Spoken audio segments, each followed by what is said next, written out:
Hello, everyone, and welcome to our ministry update for Paths of Hope Ministry.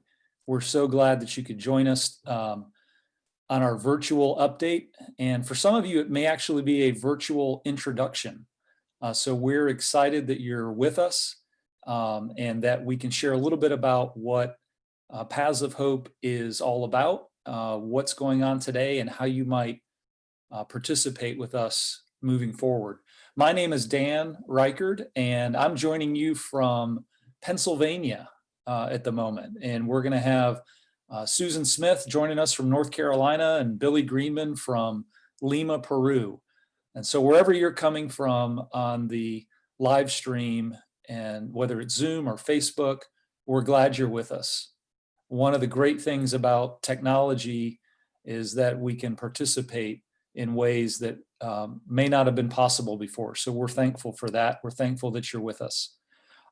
Send the invite to a friend. If you realized, hey, at the last minute, there's someone who ought to join in, please send that invite out. We'd love for as many people to participate as possible. And also, this will be available as a recording after the fact. So we'll have that Facebook recording afterwards. Let me tell you just a little bit about Paths of Hope really quickly before I hand it over to the rest of the team. As a ministry, we were officially formed in August of 2017, and we obtained a 501c3 designation. And we one of the first things we did was we entered into a partnership with United World Missions. And for those of you who know UWM, they're a missionary sending organization based in Charlotte. And we found a great connection with them as a means to facilitate and help achieve the objectives of what we were searching for.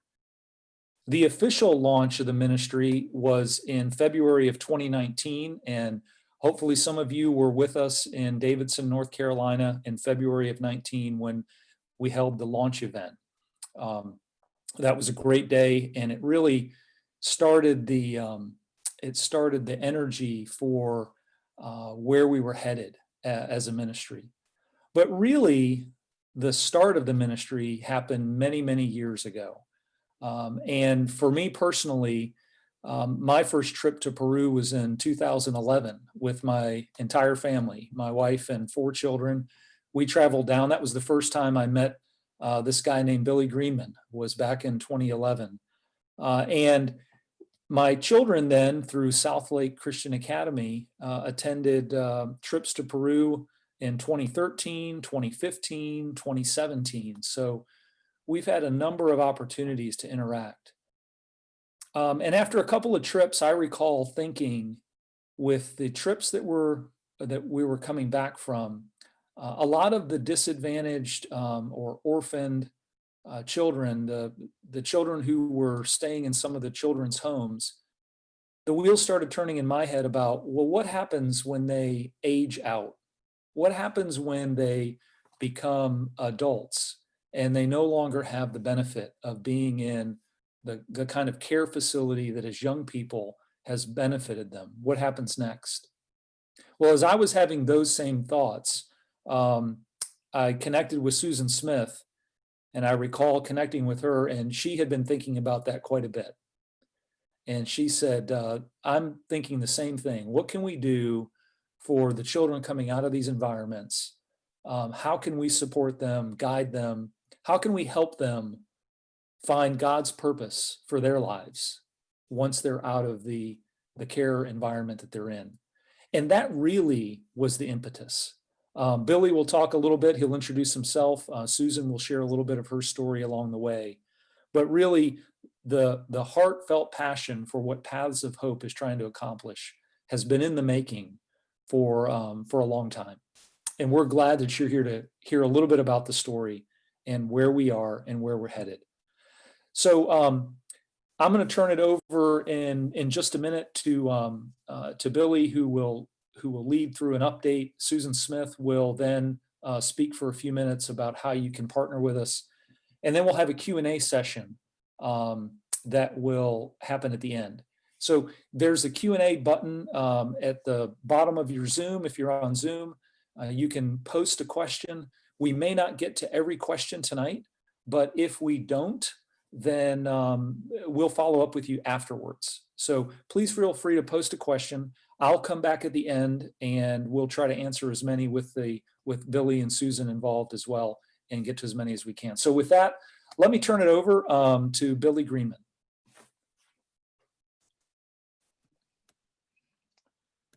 Thanks, Dan.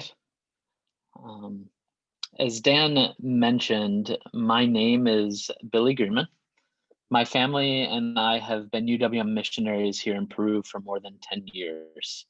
But just over a year ago, we returned to Peru after a 2-year study leave of absence so that I could pursue my master's in marriage and family therapy from Wheaton College. My wife, Kate, and I have been very passionate about serving the most vulnerable children and families here in Peru.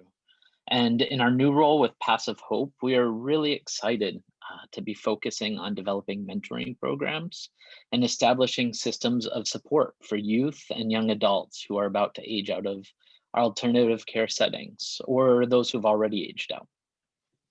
Toward the end of 2019 and the beginning of 2020, we as an organization had set the goal of developing partnerships with churches, schools, children's homes, the environments in which we hoped to launch our new mentoring ministry.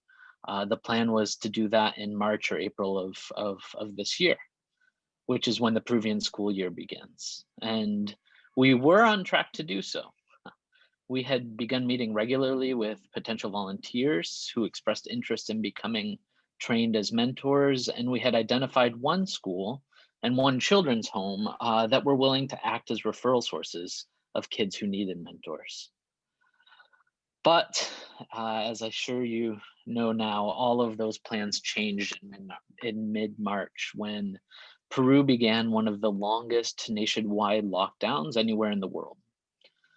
Peru has been one of the hardest hit nations in the world in terms of deaths per capita from COVID-19, and the economy has suffered greatly. As a result, the most vulnerable people in this community have suffered disproportionately, especially given the fact that almost 2/3 of jobs that exist in Peru are informal, with no type of unemployment protection, no deferred savings, no health benefits. So this was our new context. We're a brand new ministry, and as a brand new ministry, we were obliged to take a step back and reevaluate our plans for 2020. The push to train mentors and then connect them to mentees was going to prove difficult. Churches and schools remain closed to this day. And children, for the most part, continue to be under mandatory quarantine as well. They're only allowed to go outside as long as they stay within 500 meters of their home. And while Zoom has obviously become a part of our daily lives now, it's not the most ideal platform over which to build brand new relationships. And a home internet connection is by no means a given for many of the people with whom we hope to work. So as we began to seek direction for where to move forward, we went back to the core of our mission statement: guide and support young adults to discover and pursue the purposes of God. For a period of time, connecting with churches and organizations here in Peru became difficult. But that didn't change the fact that we personally know many young people who've aged out of children's homes.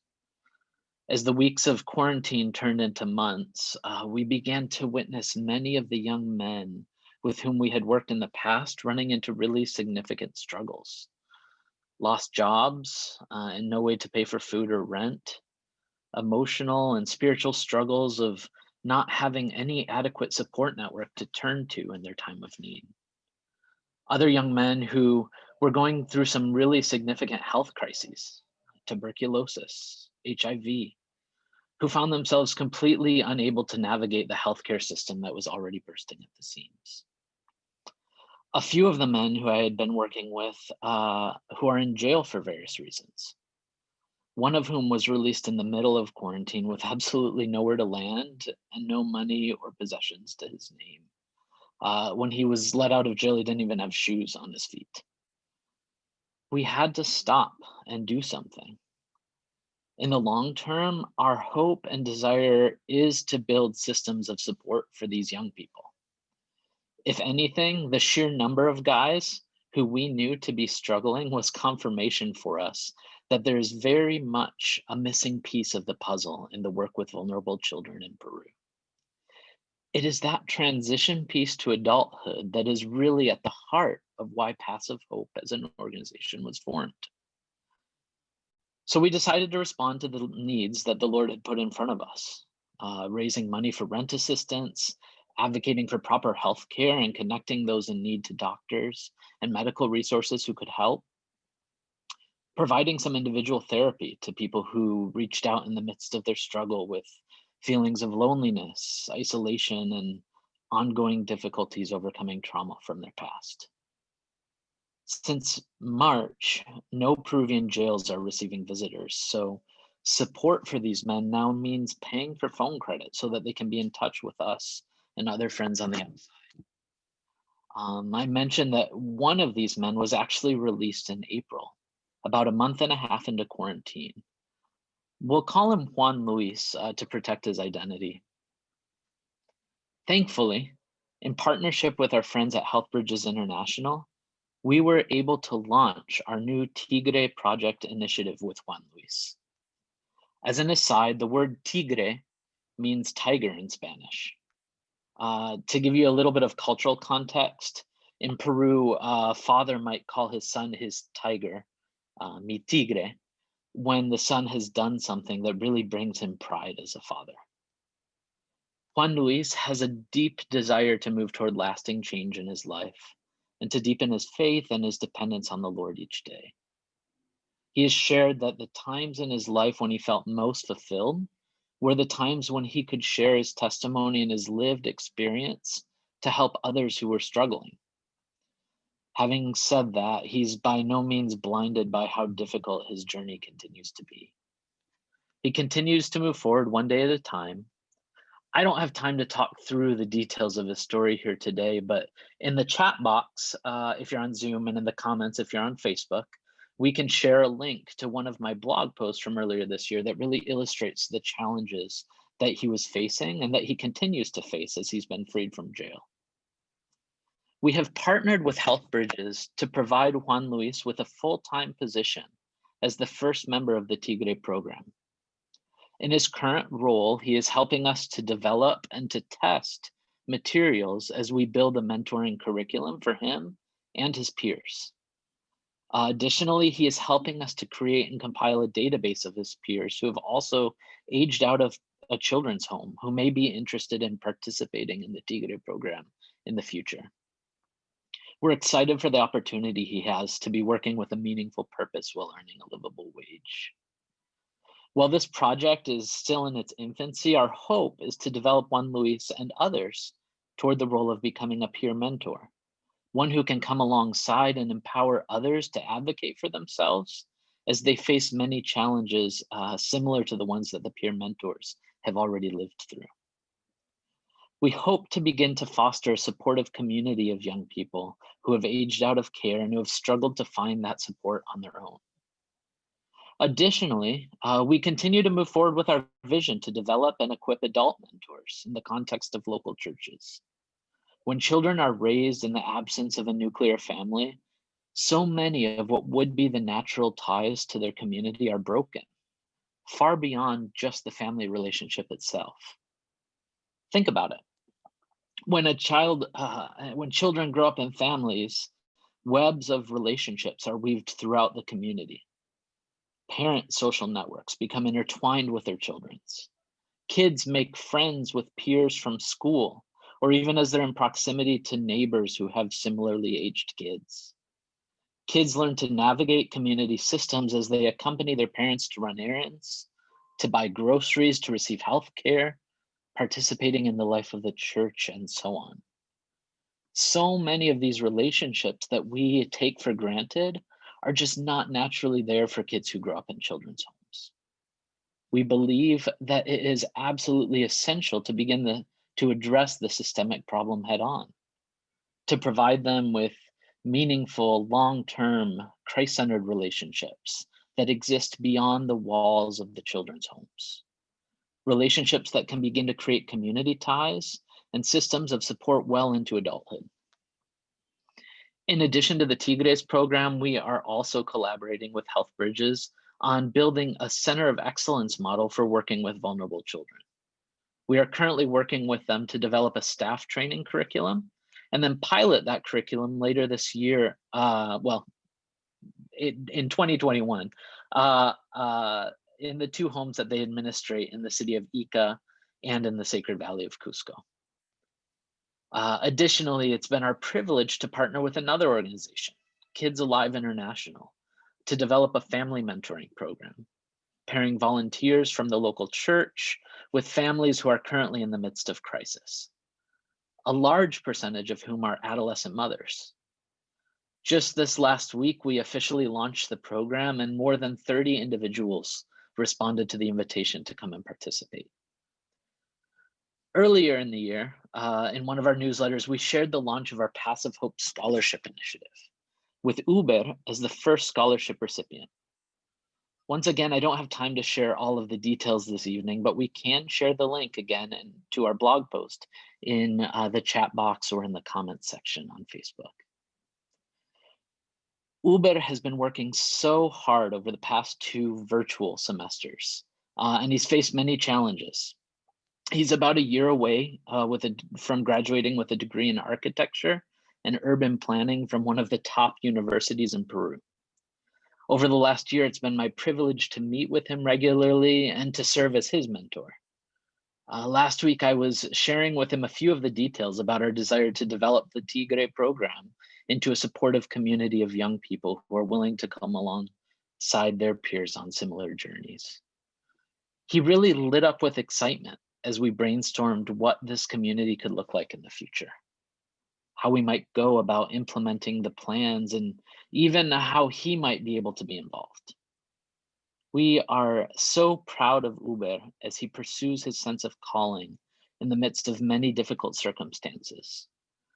I want to give you all the chance to meet him, and he has recorded a video to share with you this evening. So I think we'll share that now.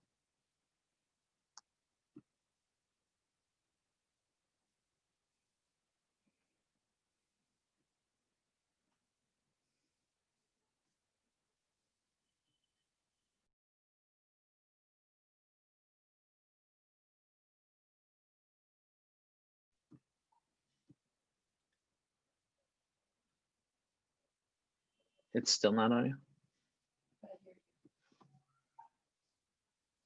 Okay, sorry, there's no audio here.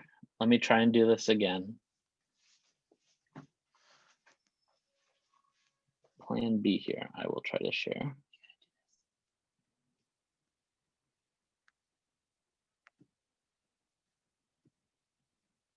Okay, I think we have it now. I apologize.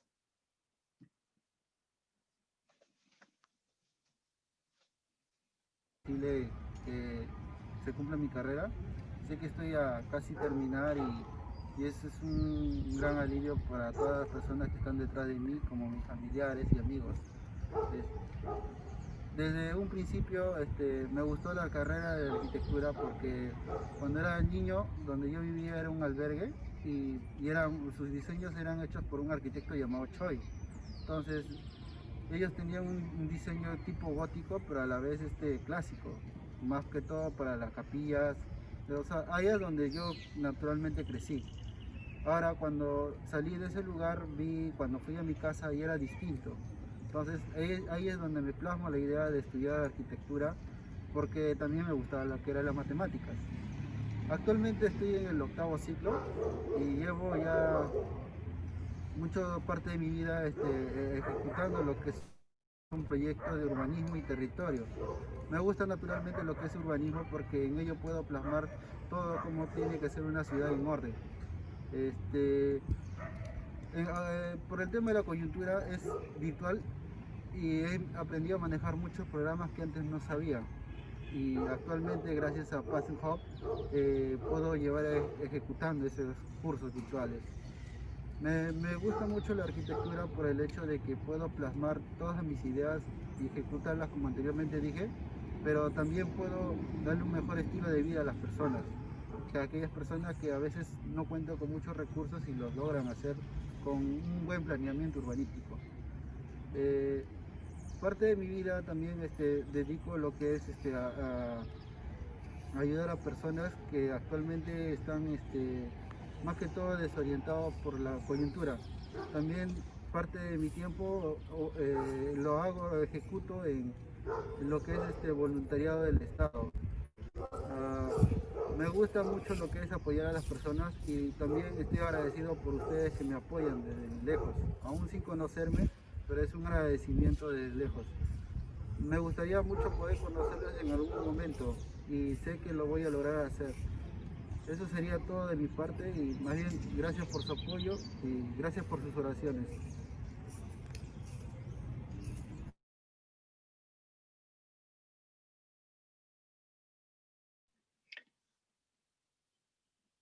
We are so excited to witness what the Lord continues to do in his life, and we are excited about potential opportunities to serve other young adults in a similar capacity looking toward the future.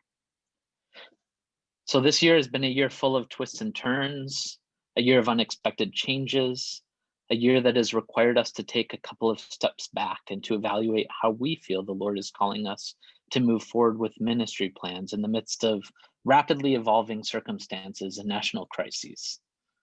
It has also been a year of constant reminders of our call to depend on the Lord, to rely more fully on His sovereignty, and to trust that while we may not yet see the big picture, He is the one who continues to guide our path. Throughout this year, we have continued to work hard to network with churches and organizations as we dream together about how we can best create systems of support for those who have become disconnected and isolated. And I am excited about the opportunities that lie ahead in 2021. As we look together toward the coming year, I want to give the last word to Susan Smith, the president of our Paths of Hope Board of Directors. Thank you.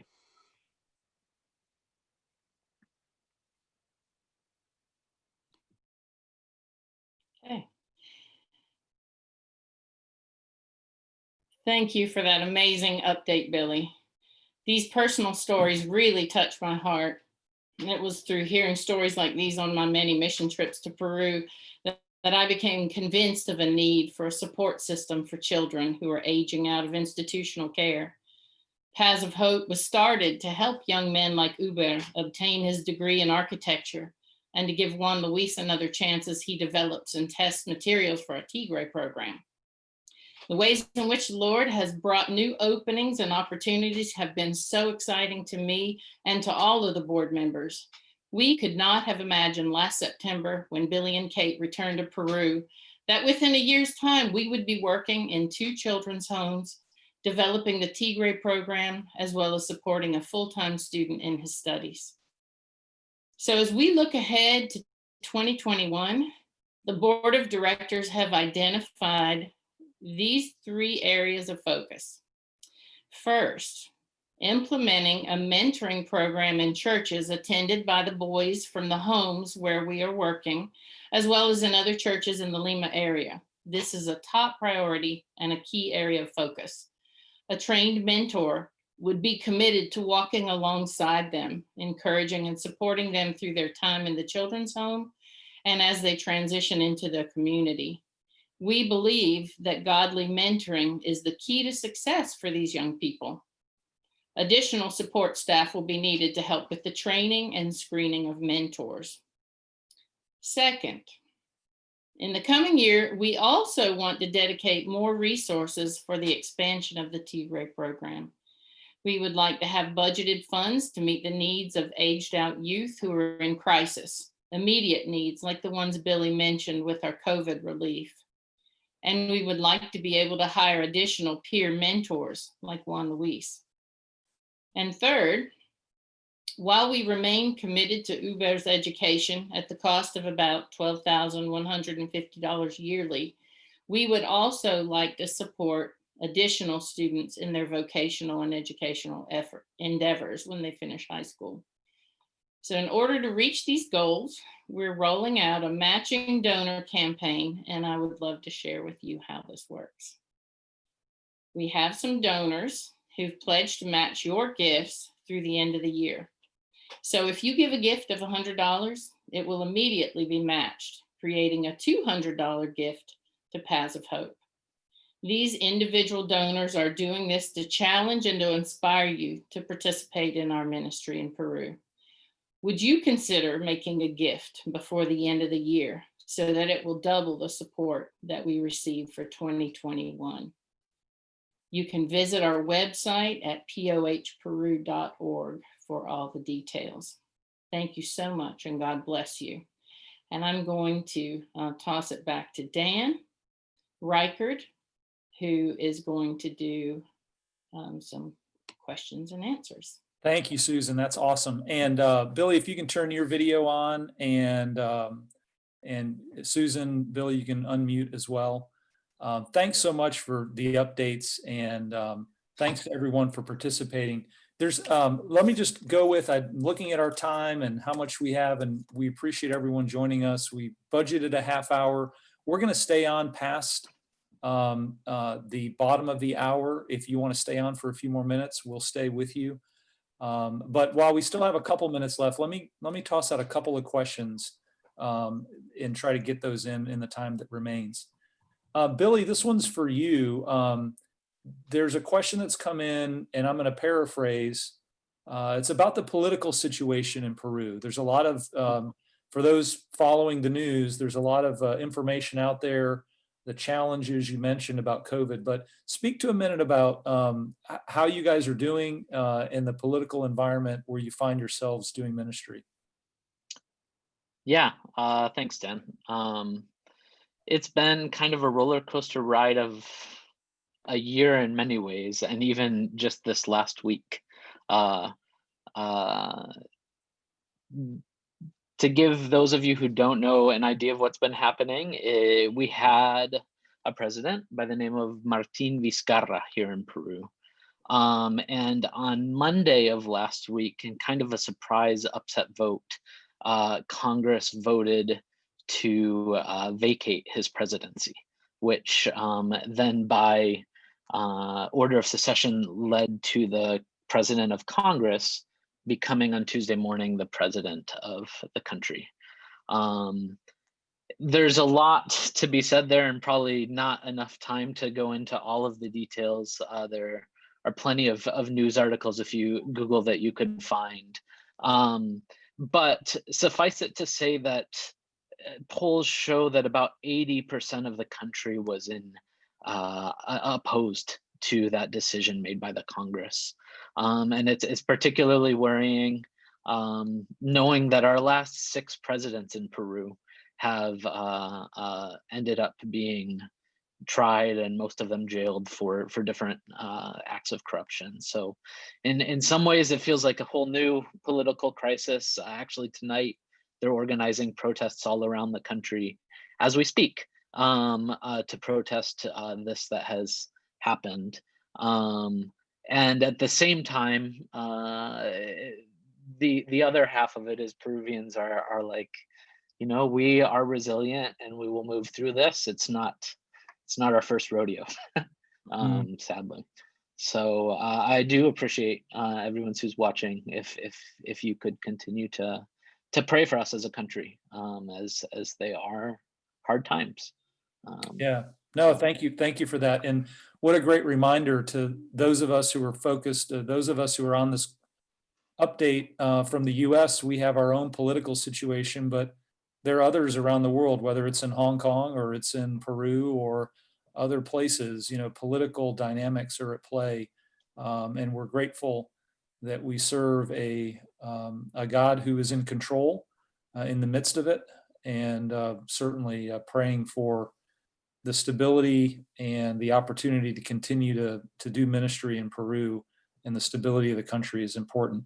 One final question, and then I think we'll wrap. But Susan, for you, there's a question about the Peru is a focus for now, but as you've thought about what the organization is doing in Peru, is in your long-term plans, is this something that's Peru only, or is there a larger vision that you have? No, this is something that we talked about as a board early on. And so our full name is Paths of Hope Ministries International. And that was Dan was instrumental in that, helping us think big picture early on. And actually that has in thinking about the work that we're being called to do now with the Centers of Excellence and the 2 boys' homes, the whole goal there is to be able to develop a template for how to do children's care in the best possible way, best practice. And so at the end of this research project that we're a part of, a 5-year research project, the goal is to have a template that can be used other places. So I don't know, Billy, if you want to jump in on any of that, but no, Peru's the starting place. Yeah, I don't have too much to add there, but our desire is that we would be able to find new and culturally relevant applications in different parts. That's probably thinking more long-term than short-term. Short-term, we're committed to really building a model here in Peru and testing it and seeing it works. The other thing I would add is that it's not necessarily just children's homes long-term. As more and more research is done and just looking at the struggles that kids that we've talked about tonight, who age out of children's home face. There are enormous barriers to them kind of reintegrating into society. And so also looking at models outside the context of children home, but perhaps engaging the church and society at large in conversations surrounding foster care, adoption, or other more family-based ministries where the children could kind of start to have some of more of those uh, um, kind of natural community support networks that they're lacking right now. So there's a lot of opportunities, a lot of room to grow here, and just really excited to be a part of it. Terrific. Thank you both. And thank you everyone who's joined us tonight. I'm going to wrap up, but I'm going to wrap up with a couple of reminders, if I could. First, please be sure to, if you've enjoyed what you've heard, if you're interested in participating and being a part of what Paths of Hope is trying to do, please check us out on Instagram, Facebook, like us, connect with us. Also, you saw in the slides that before the update started, our website address where you can connect with us as well and learn a little bit more about some of the details behind what you've heard tonight. This is our first kind of virtual update, and we would love your feedback. And if this has been meaningful, we'd love as a board, as an organization, to really respond to your thoughts on how the event went. And if you had a question that we didn't answer, please feel free. You'll see contact information on the website as well, where you can reach out. So thank you for joining us. And the one thing that I would close with is I would just ask, more than anything else, and Billy touched on this just a moment ago, that you would pray for the ministry in Peru, but not just the young people that are being impacted, but also for Billy and Kate and their family, as they're in a place that's been, we think our lockdowns have been tough here. They've been through a lot over the COVID experience, and we're looking forward to moving through that phase. So would you keep them in your prayers as well? And we really appreciate every one of you participating tonight. Thank you and good night.